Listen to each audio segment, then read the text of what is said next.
Hello प्यारे बच्चों, फिर से स्वागत है एक बार आपका हमारे इस छोटे से प्यारे से चैनल काइनेटिक एकेडमी में। तो आज चल रहा है बच्चों वेक्टर का लेक्चर नंबर 2 है और आज है टाइप ऑफ वेक्टर्स यानी कि सदिशों के प्रकार। इससे पहले बच्चों हमने सदिशों को पढ़ा, क्या है सदिश, है ना, और क्या क्या काम आते हैं, किस किस काम आते हैं, विज्ञान में क्या क्या इनका उपयोग है। तो अभी तक आपने जो पढ़ा है ना, किसी भी क्वांटिटी का हमें परिमाण ज्ञात करना हो, उसकी दिशा ज्ञात करना हो तो हमें वेक्टर की जरूरत पड़ती है। ठीक, तो आज हम ये पढ़ेंगे। इससे पहले हमने वेक्टर को पढ़ा और उनके बारे में अदिश को, सदिश को, स्केलर को, वेक्टर को, यानी कि हमने अच्छी तरह पढ़ा। और हमने पैरेलल शिफ्टिंग को भी पढ़ा था उसमें। तो इसके बाद का जो टॉपिक है वो है टाइप्स ऑफ वेक्टर। ठीक है, तो चलो शुरू करते हैं। बिना देरी किए कॉपी और पेन निकालो, नोट्स बनाना शुरू करो। ठीक है, चलो। तो सबसे पहले है, हेडिंग लगाएं, यहां से करते हैं, समान सदिश, है ना, जिसे बोलते हैं इक्वल वेक्टर। इक्वल वेक्टर, समान सदिश क्या होते हैं बच्चों? देखो, वेक्टर में अभी तुम बहुत इजीली बता दोगे सर समान सदिश क्या है, समान दिशा होनी चाहिए, समान परिमाण होना चाहिए। बिल्कुल ठीक है। ठीक, ऐसे वेक्टर यानी कि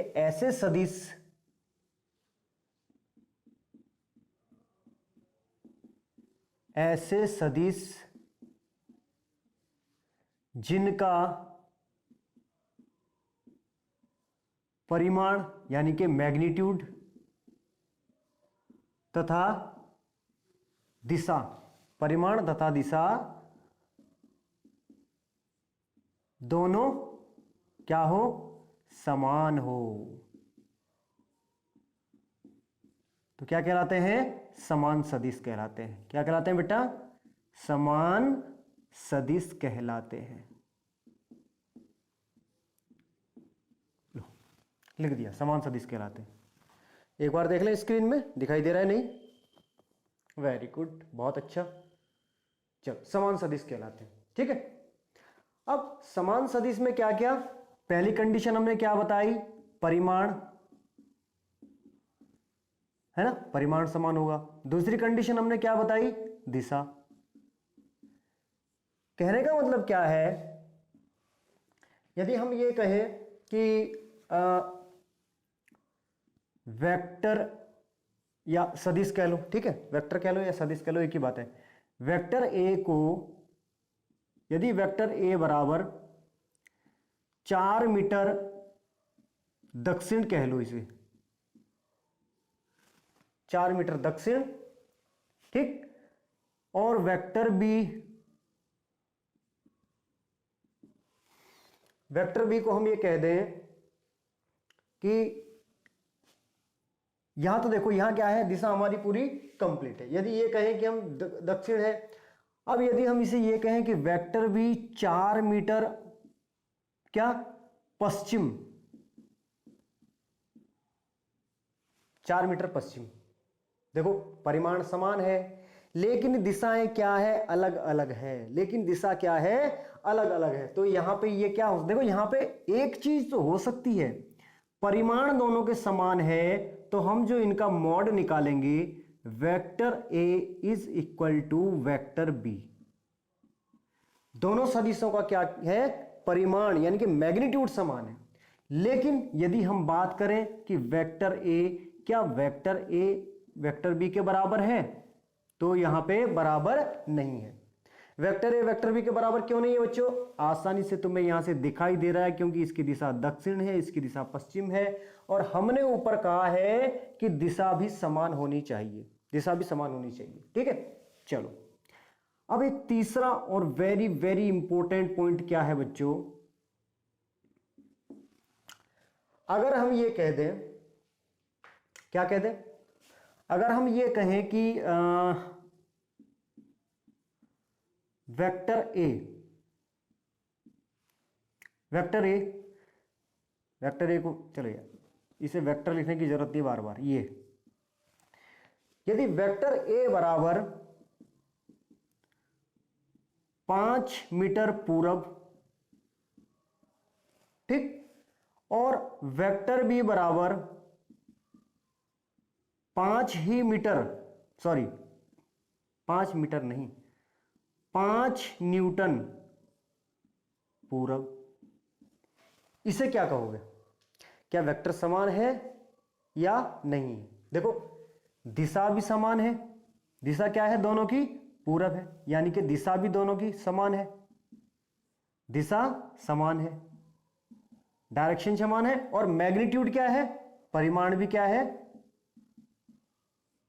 समान है। क्या ये वेक्टर समान होंगे? क्या ये सदिश समान होंगे? बिल्कुल होंगे सर, बिल्कुल होंगे सर, आपने ऊपर बताया है।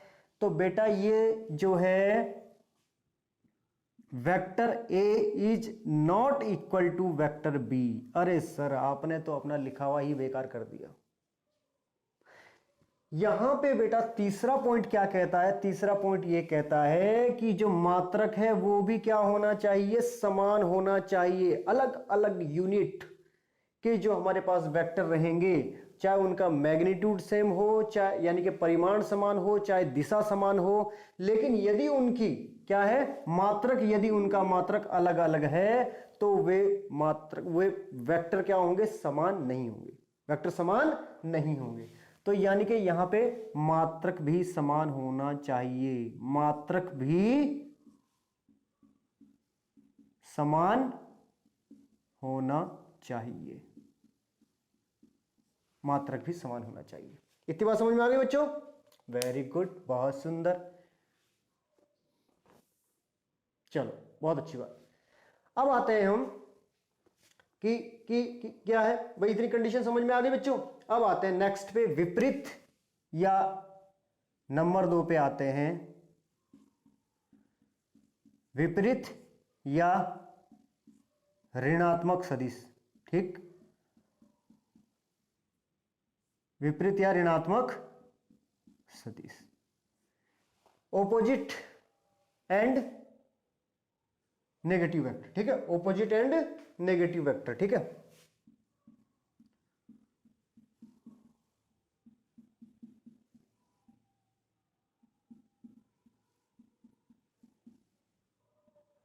ऑपोजिट एंड नेगेटिव वेक्टर क्या होते हैं बेटा? ऑपोजिट एंड नेगेटिव वेक्टर, यार ऑपोजिट एंड नेगेटिव वेक्टर क्या रहेंगे? दोनों, यानी कि यदि एक वेक्टर की हमारी डायरेक्शन क्या रहेगी? ये रहेगी, ये क्या है? वेक्टर P है। ठीक है, दूसरे की क्या रहेगी? ये रहेगी, वेक्टर Q है हमारे पास। ठीक है, ये दोनों में अब एक बात का ध्यान रखना है, दोनों का मैग्नीट्यूड समान होगा। क्या लिखोगे? ऐसे सदिश जिनका, इसको थोड़ा नीचे कर लेते हैं यार, है ना, थोड़ा आगे कर लें इसे। ऐसे सदिश जिनका, इनको यहां बना लेते हैं। ठीक है, एक इधर और एक इधर, P बनाया हमने, और ये क्या है? Q है। ऐसे सदिश जिनका परिमाण समान, ध्यान रखना यहां पे भी मैग्नीट्यूड क्या है? सेम है। यहां पे भी मैग्नीट्यूड क्या है? सेम है, इस चीज का ध्यान रखना है बच्चों। ठीक है, जहां जिनका परिमाण समान तथा दिशा क्या होंगी? विपरीत होंगी, वे क्या कहलाते हैं? ऋणात्मक या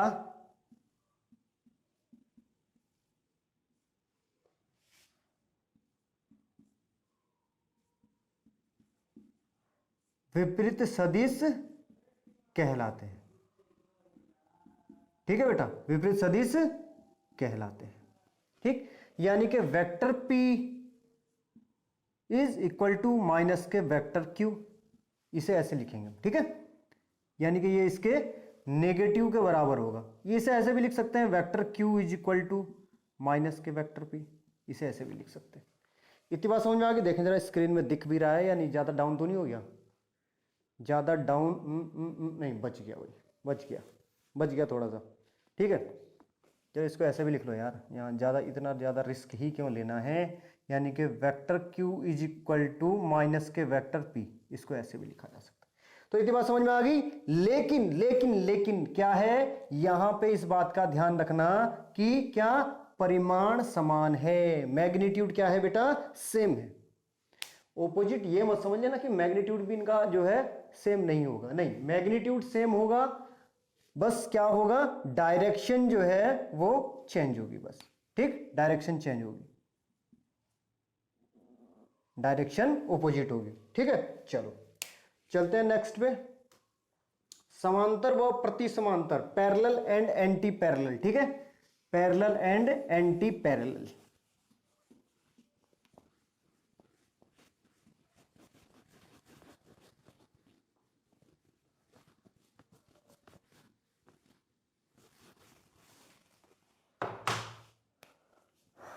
नंबर 3 पे आ जाओ।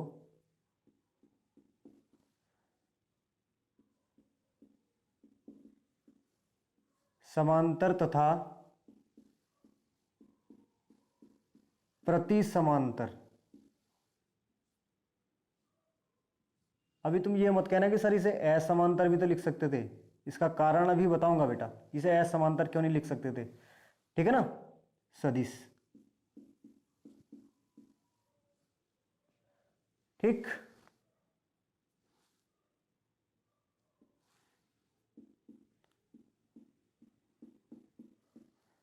पैरेलल एंड एंटी पैरेलल, ठीक है, vector, parallel and anti parallel vectors, ठीक। तो पैरेलल और एंटी पैरेलल कैसे हो जाएंगे, देखो पैरेलल के लिए क्या है कंडीशन, पैरेलल तो ये हो जाएंगे, ये हो गया और दूसरा ये हो गया, P वेक्टर Q, ठीक। और एंटी पैरेलल में क्या हो जाएगा, एंटी पैरेलल में एक P ये रहेगा और ये Q ये रहेगा, ठीक। ये पैरेलल है, ये एंटी पैरेलल है। तो पैरेलल क्या है, देखो समांतर में क्या होगा, ऐसे सदिश, एक साथ ही लिखते हैं यार, बार बार नहीं डालते,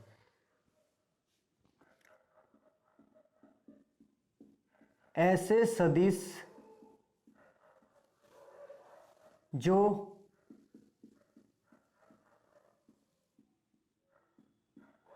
एक दूसरे के क्या हो, समांतर, एक दूसरे के समांतर, वह परिमाण क्या है, नजर आ रहा होगा तुम्हें फिगर देख के, वह परिमाण समान व असमान हो सकता है, ठीक। परिमाण क्या, समान और असमान हो सकता है, ठीक है, क्या कहलाते हैं, समांतर सदिश। और इन दोनों के बीच का कोण, ठीक, दोनों के बीच का कोण कितना होगा भाई, जब दोनों एक ही डायरेक्शन में होंगे तो बीच का कोण कितना होगा, theta is equal to 0 degree, theta is equal to 0 degree हो जाएगा, ठीक है। इसको थोड़ा नीचे कर देते हैं ताकि इसी के सामने आएगा, ये ना कहीं तुम बोलोगे सर कि इसके हमने अपने कर दिया, ऐसा कर दिया, वैसा कर दिया। अच्छा, ये अब आ जाओ, मतलब प्रति समांतर है ना, ये था यहां पे प्रति समांतर सदिश, वे सदिश हैं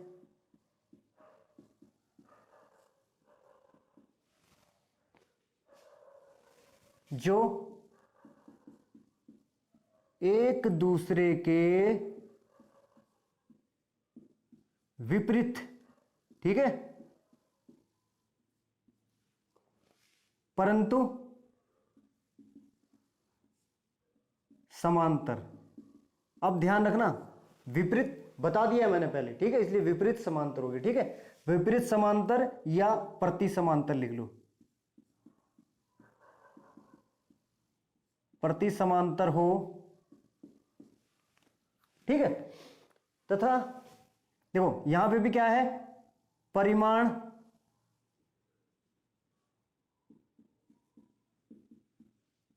समान व असमान हो सकता है, कोई गारंटी नहीं है, ठीक है, फिक्स नहीं है, समान व असमान हो सकता है। तथा दोनों सदिशों के बीच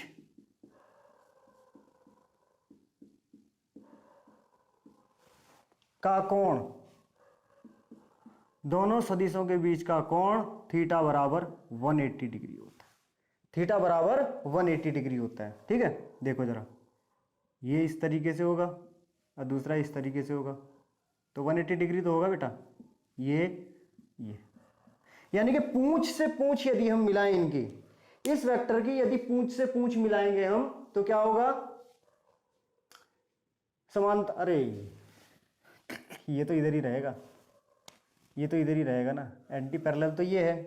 तो यदि हम इनकी पूंछ से पूंछ मिलाएंगे तो क्या बनने वाला कोण क्या होगा बेटा, थीटा बराबर क्या रहेगा, 0 डिग्री रहेगा। या यदि हम पूंछ से पूंछ मिलाते हैं तो थीटा बराबर 0 डिग्री। यहां पूंछ से पूंछ यदि मिलाते हैं, जब पूंछ से पूंछ मिलाएंगे तो यहां आ जाएगा ना भाई, ये इधर की साइड आ जाएगा, तो यानी कि थीटा बराबर 180 डिग्री हो जाएगा। थीटा बराबर क्या हो जाएगा, 180 डिग्री हो जाएगा। इतनी बात समझ में आ गई बच्चों, वेरी गुड, बहुत सुंदर। अब आ जाओ इधर, पॉइंट नंबर 4 पे आ जाओ, पॉइंट नंबर 4 पे आ जाओ, ठीक है। पॉइंट नंबर 4 है बेटा संरेखीय यानी कि कोलिनियर वेक्टर, संरेखीय सदिश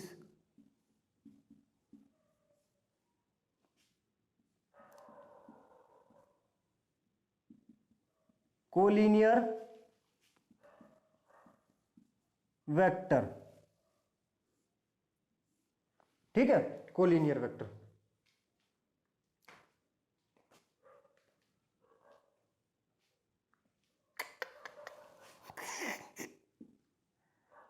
स्पेलिंग मिस्टेक, चलो, संरेखीय सदिश यानी कि कोलिनियर वेक्टर हो गया, ठीक है। ऐसे सदिश क्या है, यहां से लिखे, ऐसे सदिश कैसे, जो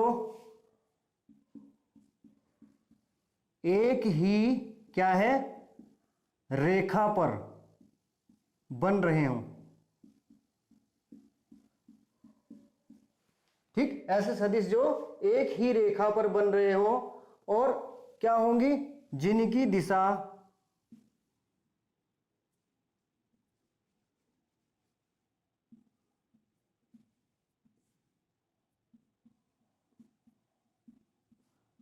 समान व असमान, कैसे भी हो सकती है, समान व असमान हो, तथा परिमाण भी समान व असमान, को ज्यादा हो गया यार, है ना, परिमाण भी, चलो, परिमाण भी क्या हो, समान व असमान, परिमाण भी क्या हो जाएगा, समान व असमान, मतलब परिमाण समान होना आवश्यक नहीं है, परिमाण क्या है, समान होना आवश्यक नहीं है, ठीक है। तो ऐसे सदिश क्या कहलाएंगे बेटा, हाँ, कोलिनियर कहलाएंगे, ठीक है, संरेखीय कहलाएंगे, मतलब एक ही मार्ग पर हो जो दोनों सदिश, ठीक है, एक ही मार्ग पर हो।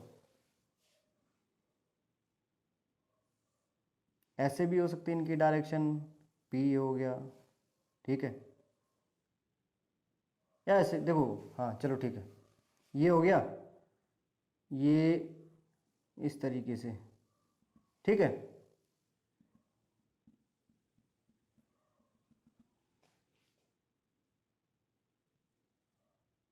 ये हो गया, क्यों हो गया, ठीक।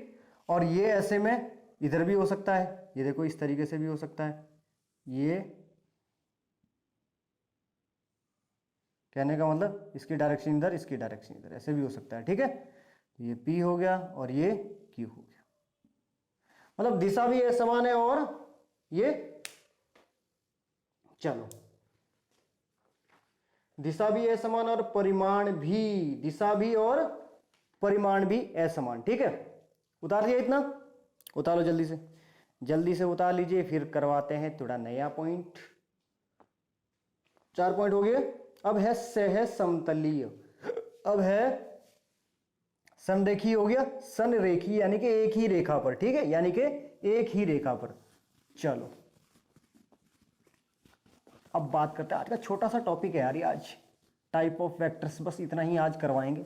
ठीक है, ज़्यादा नहीं, ज़्यादा बड़े लेक्चर हो सकता है आप बोर हो जाते हो, है ना, कह रहे यार सर कितना पकाओगे, तो हम कम पकाएंगे आपको। ठीक है बेटा, सह समतलीय कोप्लेनर, 5वां था मेरे ख्याल में ये, सह समतलीय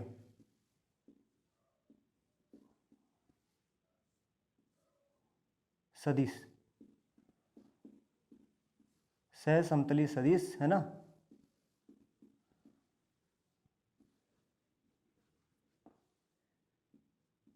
कोप्लेनर वेक्टर, कोप्लेनर वेक्टर यानी कि सह समतलीय का मतलब क्या है बेटा, एक ही समतल में ऐसे सदिश, ऐसे सदिश जो एक ही तल में हो, एक ही तल में हो। ठीक, ऐसे सदिश जो एक ही तल में हो, सह समतलीय, सह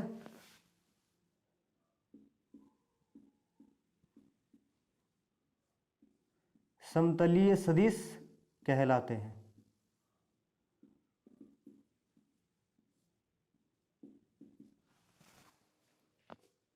अब देखो इनमें कंडीशन भी है, दो सदिश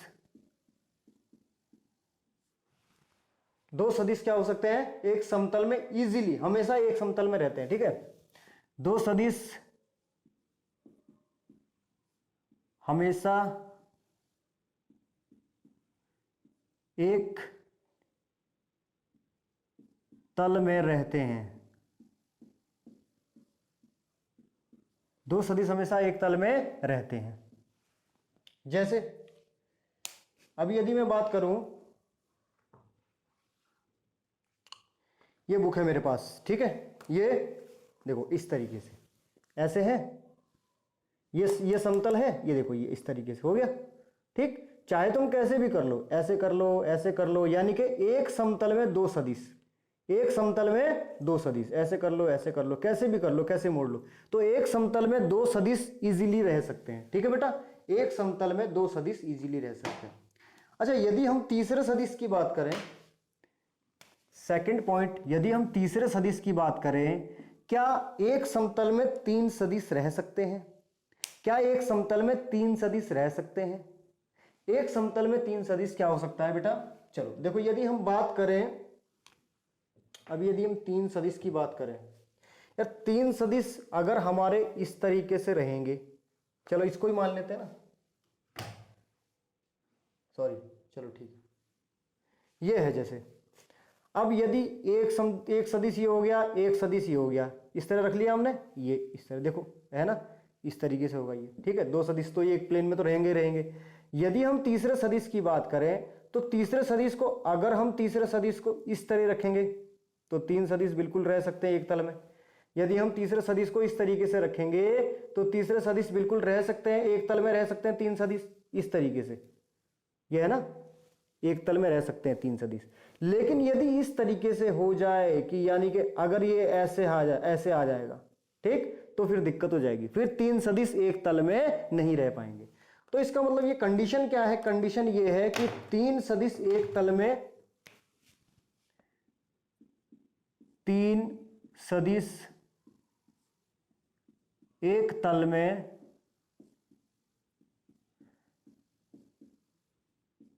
रह भी सकते हैं, रह भी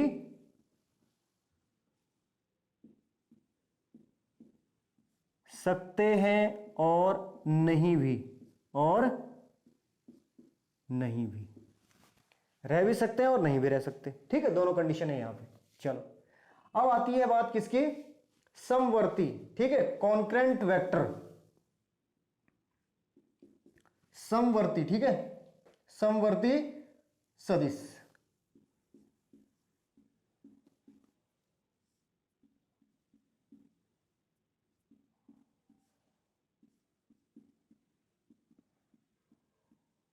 कॉन्करेंट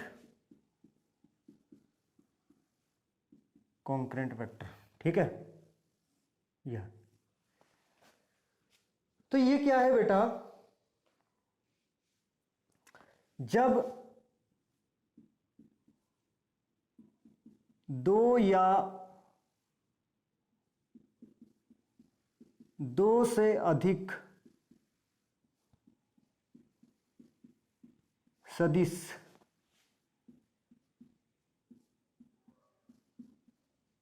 एक बिंदु पर, ठीक, एक या समान बिंदु पर आकर मिले या उनके मिलने की दिशा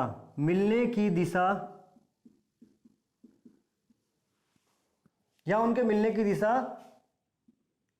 समान बिंदु पर हो, समान, ये अलग कंडीशन है बेटा, या उनके मिलने की दिशा समान बिंदु पर हो, तो ऐसे सदिश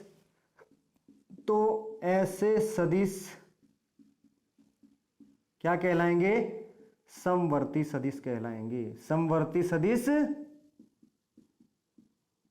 कहलाएंगे, ऐसे सदिश समवर्ती। अब देखो, अगर तो ये पहले से फिक्स है कि दो या दो से अधिक एक या समान बिंदु पर, दो या दो से अधिक, यदि हम बात करते हैं कि मान लिया चलो यहां पे हमारे पास कितने हैं, तीन सदिश है, ये इस तरीके से, ठीक, तीन सदिश है एक बिंदु पर आकर मिल रहे हैं, एक P है, एक क्या है, Q है, और एक R है, तीनों क्या है, इस बिंदु पर आकर मिल रहे हैं, तीनों इस बिंदु पर मिल रहे हैं। और दूसरा क्या है कि उनके मिलने की दिशा क्या हो, समान बिंदु पर हो, ठीक, दूसरे में पहली कंडीशन ये थी, दूसरे में क्या है कि मिलने की दिशा, यानी कि ये मिले नहीं अभी तक, ये है, ठीक, ये है, और दूसरा क्या है, ये है, यानी कि अब ये देखो ऐसे हैं ये, ठीक है, ये तो मिलने की दिशा क्या है, अब ये आगे बढ़ेगा, यहां से इस तरीके से आगे बढ़ेगा, इस तरीके से आगे बढ़ेगा, यानी कि मिलने की दिशा क्या है, समान बिंदु पर है, मिलने की दिशा क्या है बेटा, समान बिंदु पर है, ठीक है। तो इसका मतलब क्या है कि ये कैसे हैं, समवर्ती सदिश हैं, ठीक है, क्या है, समवर्ती सदिश,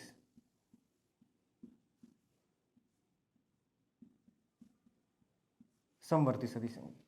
उतार लीजिए बेटा जल्दी से। अब इसके बाद करवाते हैं आपको मोस्ट इंपोर्टेंट, जो इनमें सभी सदिशों में सबसे मोस्ट इंपोर्टेंट सदिश है, और आप समझ भी गए होंगे कि मैं किसकी बात कर रहा हूं, जिसको हम अक्सर पढ़ते हैं, सदिशों में, है ना, मैथ्स में भी ये बहुत यूज है इसका, है ना, देखने को मिलेगा ही मिलेगा, आपको मिलेगा ही मिलेगा भाई, इसके बिना काम नहीं चल सकता, इसके बिना काम नहीं चल सकता। एकांक या मात्रक सदिश, कौन सा पॉइंट था, पॉइंट भी हम भूल गए, चलो कोई बात नहीं। एकांक या मात्रक सदिश, यानी कि यूनिट वेक्टर, ओहो सर जी यूनिट वेक्टर है ये, है ना, अभी तुम क्या है, इससे हो सकता है शायद तुम ना समझ रहे हो, हिंदी वाले वर्ड से हो सकता है ना समझ में आया, तो यूनिट वेक्टर समझ में आ गया बच्चों, वेरी गुड। ऐसा सदिश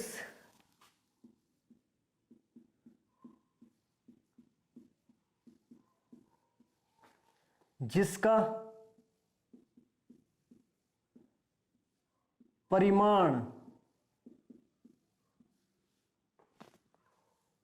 एक हो, एक समान का मतलब नहीं है, एक जिसका परिमाण क्या हो, एक,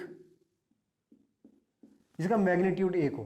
ठीक, ऐसा सदिश जिसका परिमाण क्या हो, एक हो, क्या कहलाता है, यूनिट वेक्टर कहलाता है। चलो हमने यहां थोड़ा इंग्लिश में लिख दिया, यूनिट वेक्टर कहलाता है। ठीक, और यूनिट वेक्टर किस काम आता है बेटा, किसी भी क्वांटिटी को उसकी डायरेक्शन बताने के, किसी भी क्वांटिटी की डायरेक्शन बताने के काम आता है यूनिट वेक्टर। ठीक है, किसी भी क्वांटिटी की डायरेक्शन यदि हम देखो, यदि हम यहां पे क्या परिमाण की बात की ना हमने, तो अगर हम ए का परिमाण निकालें तो बराबर कितना होगा, एक। ठीक है, ए का परिमाण निकाल, तो यदि ए का एकांक, यदि ए क्या है, हम मान लें ए बी सी कुछ भी मान लो, पी मान लो, यदि पी एक एकांक सदिश है तो एकांक सदिश है तो यदि P एक एकांक सदिश है तो क्या इसे किससे प्रदर्शित करेंगे, P कैप से, कैप लगाएंगे उसके ऊपर। देखो यूनिट वेक्टर के लिए अलग से सिंबल दिया है, इतना इंपॉर्टेंट है, यूनिट वेक्टर के लिए अलग से सिंबल दिया है, तो इसे P कैप से प्रदर्शित करेंगे, यानी कि कैप लगा देते हैं ऊपर, जैसे मैंने कैप लगा रखी। ठीक है, P कैप से प्रदर्शित करेंगे।